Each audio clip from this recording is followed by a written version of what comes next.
Hi guys, good afternoon. If you're watching this video, my name is Ariante. Please like and subscribe to my channel to grow with me.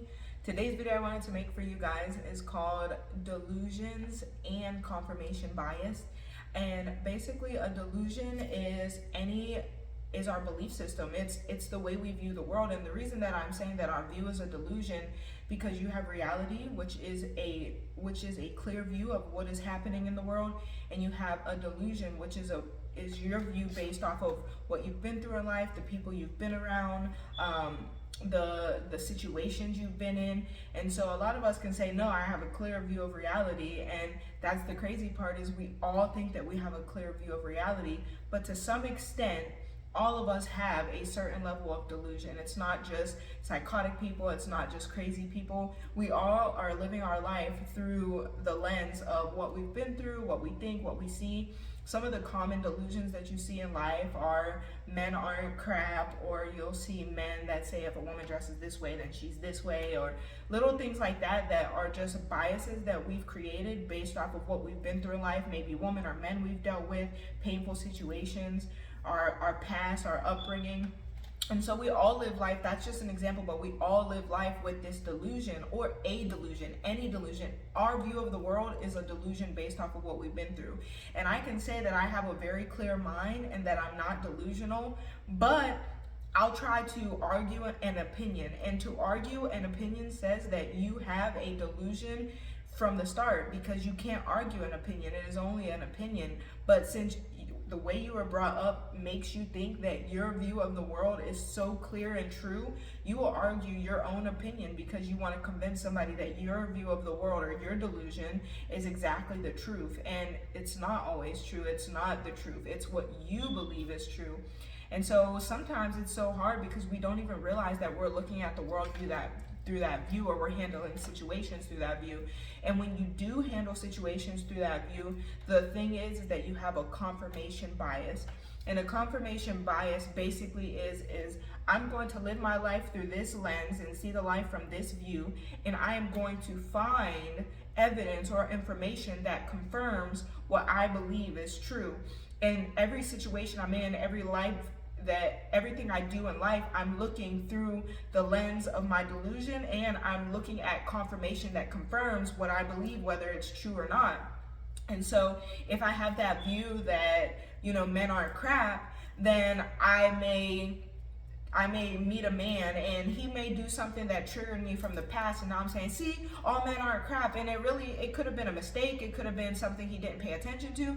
But since I have that view, now I'm going to look at him that way, and I'm going to use it to confirm my belief that all men aren't crap. And there is delusions about everything. This is just my example. So our confirmation bias makes us go into arguments, makes us go into connections, thinking and seeing through these lenses. And I was listening to an interview with Will Smith and Jay Shetty, and it was so beautiful. Will Smith brought up the analogy of a calculator, and he said, we all have a calculator, and on our calculator there's one button that's broken on our calculator, and we'll go through life calculating all our problems through this calculator that has a broken button. And so you never honestly see the whole clear view because of your delusions. Your delusion is the broken button on the calculator, or broken buttons, depending on how hurt or wounded or distraught you are by your past situations. And so I'm calculating all these things that happen. I'm calculating everything that happens in life through my calculator, but some buttons are broken, so I'm never seeing clearly. I'm never getting the clear answers that I need because I'm not seeing life through clear lenses.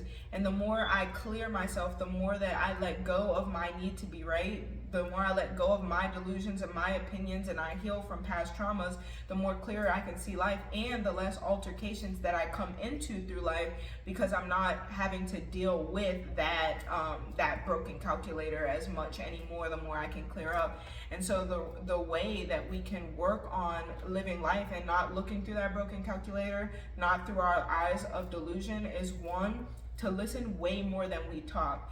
There's a quote that says, nothing is ever learned through talking. And you can't learn anything through talking because, again, you're speaking through your delusion. So if I can listen more, whether I'm in agreement or not, I don't even need to state whether I'm in agreement or not.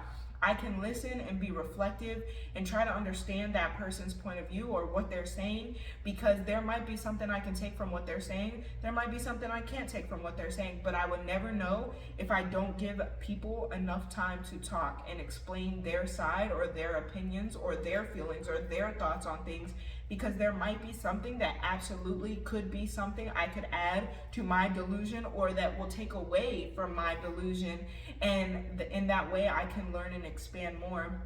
The second I would say is patience. Patience to not rush into things, not run into things, so that I can spend time and see my situation clearly instead of trying to run away from it. Because the more I can see my situation clearly, the more I can step in and look at my delusions and say, oh wait, hold on, I might be wrong about this, and I might have this belief system about this that's affecting me. But if I never slow down to study myself and look at myself and look at the way I respond to things, study my altercations. If I study my altercations, I can look at, okay, this is where I could have been better. This is where I acted off of emotion. And another way you can tell when you're really in your delusion is when you get really emotionally charged. And so for you to really look at why you're so emotionally charged can lead you further into looking at your delusions and say, hey, wait, I might have a strong held belief on this that it could be right, and I could want to keep that for my protection, or it could be something that I'm looking at wrongly or something that I can adjust my view of. And I would say that also the last thing is being a student to life and making sure that I'm looking at all my situations, those karmic cycles that keep coming around. If I'm seeing the same men, if I'm having the same situations, if I'm having the same situations in my workspaces, even though I'm working multiple jobs, then I need to look at that and say, hey, maybe I might have some delusion here about the way I view this, and it's attracting these karmic situations. Or it might be something that I keep coming into the same situation, and until I can own up to my delusion in this situation, or how I come into this situation, or how I continue to bring myself to this situation, I can't get out of that karmic bond. And so to be a student to that will help us see our delusions more clearly and help us see life and reality from a more real and open space, and not just our subjective own beliefs. And so delusion, that's your view of how you view the world. And since it is how you were brought up, a lot of times you can't see your delusions without study of yourself and how you respond to the world. Confirmation bias is the idea that we are going to look for confirmation of everything that we think and we believe until we realize our delusions, and then we will start looking at how we are confirming our own delusion, or we can question our own delusion. And so then we can be more patient, and we can learn to be more of a student to life. And so in that way, we can start to undress all our delusions and become less of what we were, so we can become more of what we truly are. If you're watching this video, please like and subscribe to my channel to grow with me, and I hope you have a great day.